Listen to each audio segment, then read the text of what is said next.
Former Chair of FSSAI, Ashish Bahuguna. The additional money.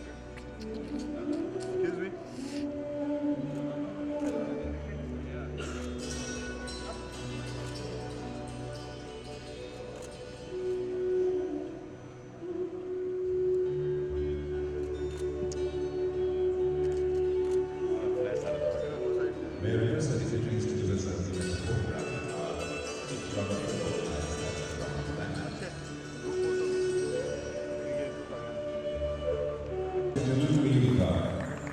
Starting with an invitation to lift the lamp from our stand to spread the light.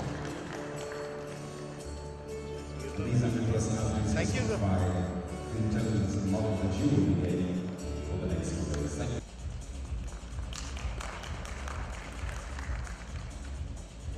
Thank you once again, sir. Thank you, Mr. Bamsha.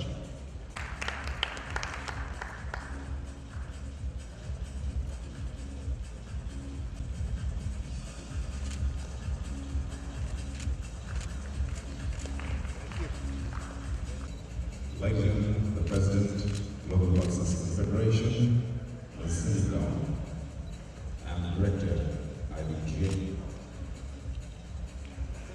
Mr. Praveen Gupta.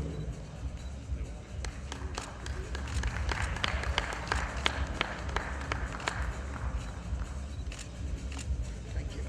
Thank you, ma'am.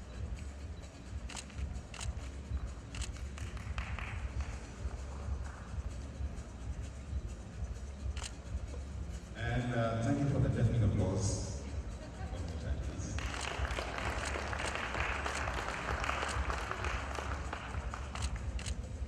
Good.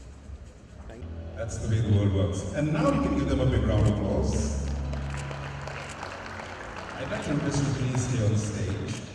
And at this point, I'd like to request the other members of the organizing committee to please step up on stage. The Director, Mr. Praveen Gupta, we have Joint Honorary Secretary, Mr. Manushali, and if any other office bearers by BJ are in the audience, please. The organizing committee for this year's conclave, so big round of applause.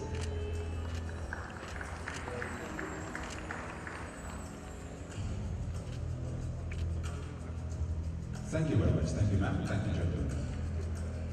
Well, project in rural India.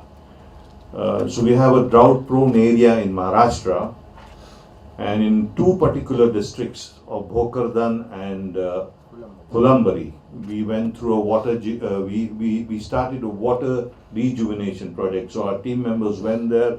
We saw the dry area. We saw the dry riverbeds. And we did 25 kilometers of digging of trenches. Our team members were personally there. Pradeep headed this whole effort. We had support of the local government machinery, and having dug these 25 kilometers of trenches, after one monsoon, we were able to rejuvenate almost 150 villages in that catchment area. And if I'm not wrong, we created groundwater level, which really obviously went up, and we created a groundwater storage of we assume almost 4 million liters. So this entire region, which probably had 100,000 people living or in transit, had water for their personal use, and also what we saw in the following year was a huge bumper harvest of crops, and that continued because these trenches are still there, and that water rejuvenation and the water table in the entire region has come up. We are now planning to tie up with certain organizations like ICRISAT, and I intend to propose to my colleague on the dais, Mr. Singh, to tie up with NAPED also to conduct pilot farms on this land. And we have identified certain farmers because obviously we do not want to take a large area and end up with a result which is not as satisfactory. So we are going to take pilot farms where we are trying to get in as much of inputs as we can, and also certain certain market information whereby we will be able to forecast or predict prices during the harvest for that particular crop.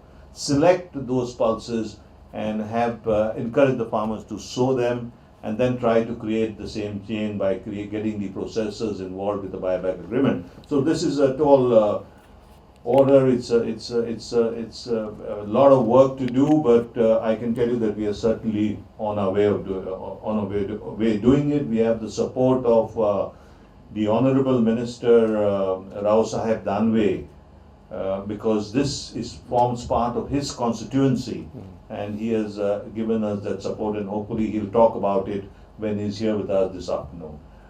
Thank you, and the floor is open now.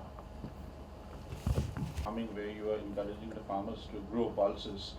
As I mentioned in my address, you have a private stockist procurement scheme.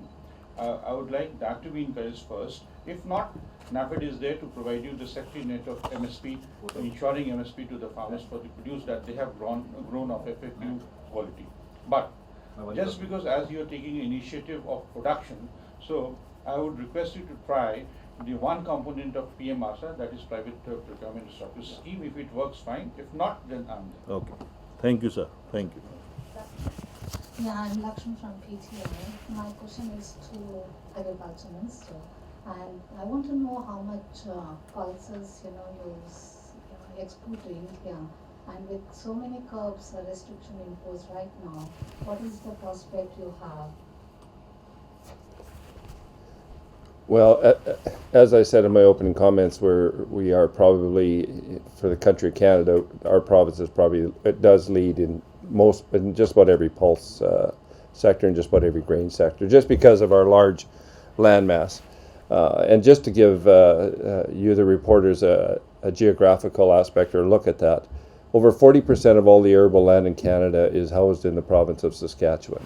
So it's massive. We seed, on average, well over 30 million acres, between 30 and 35 million acres every year seeded to obviously a great array of different crops. And pulses are a big part of that, peas and lentils as well. And this year I think both peas and lentils will be well over 2 million metric tons on both peas and lentils. We are obviously looking for opportunities to enhance our trading relationships around the world. India has been a big player in that. Obviously, there's been some challenges lately with some import tariffs and things like that. So it is challenging, but we are seeing around the world a huge increase in pulse interest as a result of protein.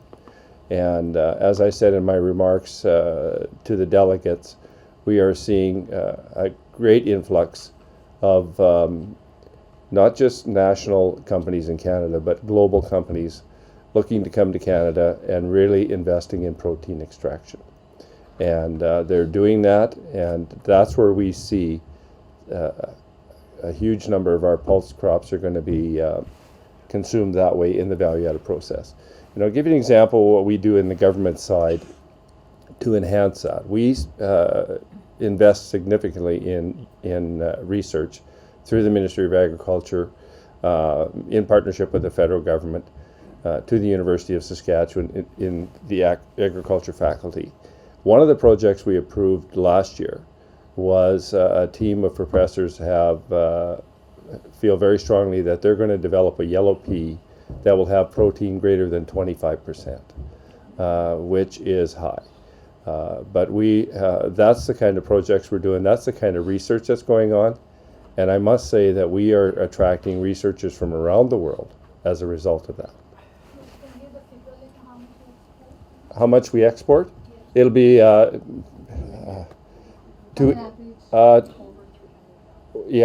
India. Total exports is over 300 million to India. Yes. And whether that quantity will be reduced because of the restriction? Pardon me? This year? Well, it's obviously having an impact. It is, and I think you're seeing what is happening is The industry players in the province of Saskatchewan are looking at other opportunities in other parts of the world. As I said, China's yellow pea, just the yellow pea side, had gone up 40% just since 2017.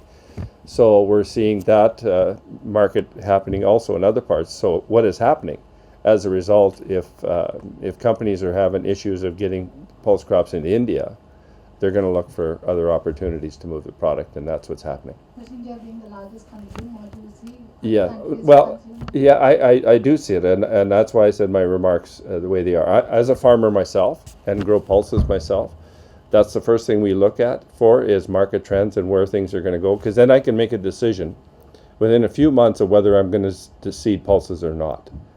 And to give you an example, the pulse acres in the province of Saskatchewan are probably in that 5 to 6 million acre range. That's what we seed into the lentil and pea market. If you saw a 20% reduction in the acres, if you saw that, and which we could do just because of price fluctuation, that's a significant impact on the world market. When you estimate that Saskatchewan leads the world in exports of lentils and peas, it would have a huge impact on market prices if that were to happen. That's why we're saying, and that's why we're voicing our opinions on where we'd like to see consistency and transparency in market access. And I understand what countries do what they do, but from our perspective, it could have a huge detrimental impact down the road. Yeah, like with India becoming like self-sufficient in future, do you see this will have impact on global prices? You may find different market, but what about the price? I don't know if you're going to see, just because of the way I see the North American consumption going up on the pulse side itself, and when in the countries I've met with just in the past few days and talking to some leading companies, I mean, these are the big players in this part of the world. They see their numbers going up significantly on the consumption side. So I think the challenge is going to be growing it, and I can see us hitting those targets. Mr. Minister, my question, I just wanted to know, it was 300 million tons of exports to India. So what is it now? Pardon? 300 million is the value. Dollars, $300 million. Sorry. Canadian dollars. Yeah. And what is it now before the tariff duty is hit? Oh, I don't know what the high was that we had hit before the tariff. It was before the tariff. What was it to India? Yeah. Yeah. 1.5 billion. So it is almost half. Well, almost a lot more than that, about 5 times higher. This 300 million for entire Canada or for only one state? 300 million.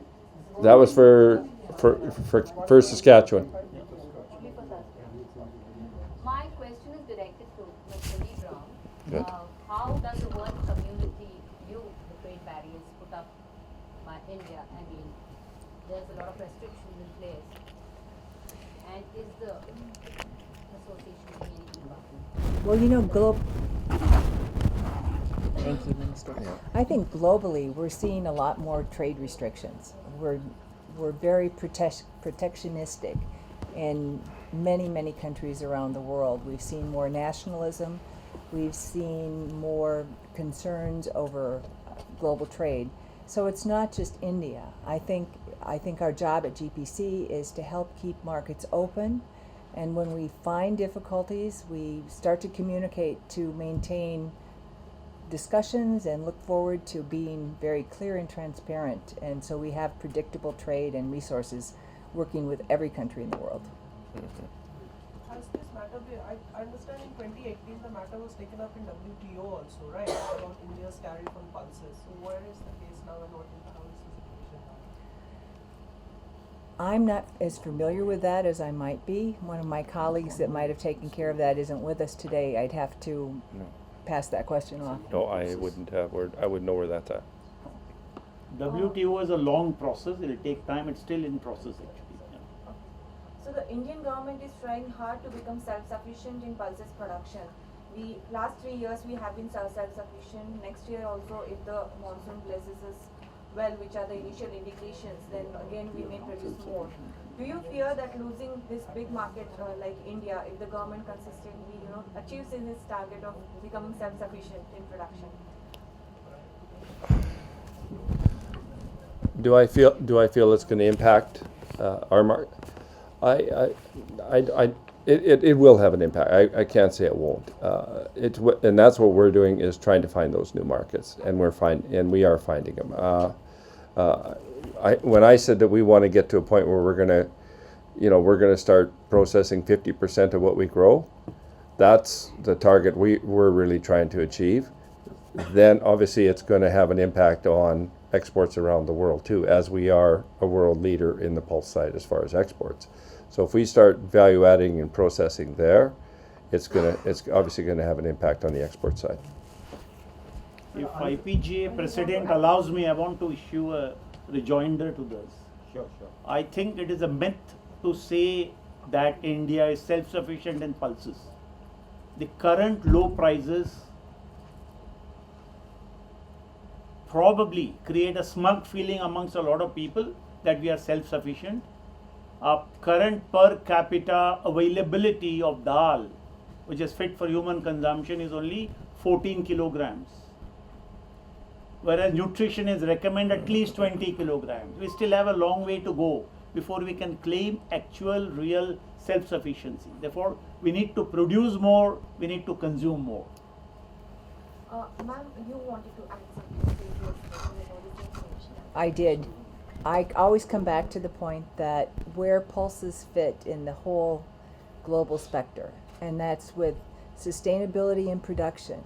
Our product uses less water to produce. We use less fertilizer inputs.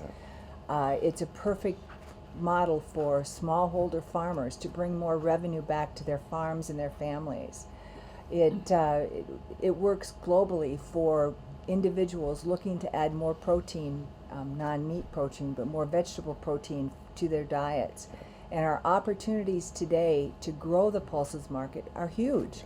As we look at the new products that are coming online, the minister talked about many of them in his remarks earlier, and we see more production probably being a better thing. We see more opportunities for consumption as it grows in China, as it grows in Europe, as it grows in North America. So what we need to do is pay attention to the crop that is a fantastic crop for our environment and brings health benefits back to our people. Ma'am, how much was global demand in 2019 year? So how much was global demand in 2019 calendar year? And how much growth you are expecting in 2020? You know, I don't have those figures directly, but we watch the trends, and if you watch the food trends globally, as we look at vegetable protein making a huge difference, and we see the demand for yellow peas and chickpeas and other products as well, lentils, growing just for processing. It's really amazing. And honestly, if I look at Canada and what they're doing to be creative and innovative on bringing that processing in, it's just amazing to see the opportunities that are coming because of it. The investment dollars are huge. Question to Minister. Sir, are you requesting Indian government to lift the curbs on pulses import? I'm not requesting anything. I've been here to advocate on the tariff and the impact it has to the farmers of Saskatchewan, and that's what I'm here to do. Indian government officials during India visit this week or next week? Are you planning to meet Indian government officials? I'm sorry, I missed that. During the India visit, are you planning to meet Indian government officials? No, I'm not aware of it. I'm sorry, I'm not. Are you planning to meet anybody in the government of India? I'm sorry. No, that's a federal issue. That's up to the federal government to take that up with India, not me as a minister for a province of Saskatchewan. Mentioned that in the current year, pulses production is likely to go up. So can you provide last year's numbers and this year's numbers? How much are you expecting in production of pulses? For us to process, you mean? Yeah, production. Oh, production? Yeah. Well, we can give that to you separately. yeah, we can get you those. We can get you those numbers. I think that's the best way to do it. We are obviously seeing growth happening. Mr. Minister, I have a question. Post India's closure, post India's tariff regime, have you seen a change in cropping pattern amongst your farmers? Are they growing for a separate type of pulses? You mentioned about yellow peas. So has there been a change amongst the Canadian farmers in this regard? Reduction in cropping? Not really, and I think it's just because of market trends around the world we're seeing it. Obviously, the yellow pea is a favored if you're doing protein extraction, and listening to the researchers at the U of S tell me that it's easier to extract the protein from a yellow pea than others. So that's but acre-wise, if I look back from 5 or 6 years and even I don't think the percentage-wise is very too much on a lot of the pulses. We will see a glitch maybe between a red lentil and a green lentil from year to year, but it's so minimal that it's not really relevant. Because we had interacted with some of the officials in the past who had said their farmers had grown pigeon pea, looking to the Indian perspective, but after the tariffs came in, they were at a Oh. Not in Canada. Green lentils they use. Yeah. It's a good substitute for pigeon pea. Yeah, no. So nothing like that has happened in your province? No, we see new varieties coming in. Faba beans and things like that are starting to take off in the province. But the prominent ones in the lentil side is the red and the green, and then the pea is the yellow and green. Sir, wanted to find out about the targets set by NAFED for procurement this season. There are no targets set out for procurement. It all depends on the market forces. Yes, we see a tentative schedule that this should be the arrangement of the many bags, the storage, etc. But again, it's on the behavior of the market. We keep on procuring from the farmers. Minister, you talked about increased processing, 50% of the process. So how much is it now? What is the current? Yeah, right now it's around 10%. Yeah. And by processing, you mean like the primary processing, or what kind of processing? It's different stages. Some will take it to they'll take lentils to a splitting stage. They'll polish. Some are polishing. Some are polishing and splitting, and then shipping them. Some are grinding them and extracting the protein, and some are making a flour. So it's kind of a mixed bag. We call value add if it takes one more stage before it leaves the country or the province. We call that a value added process. One question. Mr. Minister, you mentioned that the newer markets are opening up and you cited China. Other than China, which other markets are opening up for you? We see a huge increase in Vietnam. We see increase in Japan. We see a big increase in Bangladesh, United Emirates. So it's increasing all over the world for us. So what's the outlook for exports this year to India? You'd have to talk to the industry to see what they are. I wouldn't know that figure offhand. I wouldn't know it. We'll have to conclude, Mr. Minister. Yeah. Okay.